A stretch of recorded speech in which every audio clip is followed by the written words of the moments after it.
ہم سب نے مل کر خیبر پختونخوا کے عوام کی مدد سے من حاصل قوم دہشت گردی کے اس ناسور کو جڑ سے اکھاڑ کر پھینکنا ہے انشاءاللہ۔ جیسا کہ آپ سب کے علم میں ہے کہ گزشتہ 2 دہائیوں سے زیادہ عرصے سے پاکستان بالعموم اور خیبر پختونخوا بالخصوص دہشت گردی کے ناسور سے نبرد آزما ہے، جس میں ہزاروں معصوم شہریوں، قانون نافذ کرنے والے اداروں، انٹیلیجنس ایجنسیز، افواج پاکستان، پولیس اور ایف سی کے جوانوں نے اپنے خون سے پاکستان کی دھرتی کو سینچا ہے۔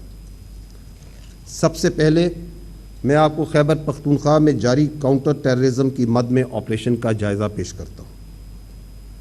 آپ کی توجہ میں دلاتا ہوں اس سلائیڈ پہ 2024 کے دوران خیبر پختونخوا میں مجموعی طور پر 14,535 انٹیلیجنس بیسڈ آپریشنز کیے گئے۔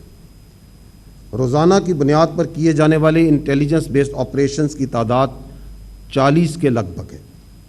سال 2024 میں ان آپریشنز کے دوران 769 دہشت گردوں کو جہنم واصل کیا گیا، جو کہ یومیہ 2.1 بنتی ہے۔ 577 قیمتی جانوں نے جام شہادت نوش کیا، جن میں پاک فوج کے 272 بہادر آفیسرز اور جوان، پولیس کے 140 جبکہ 165 معصوم پاکستانی شہری شامل ہیں۔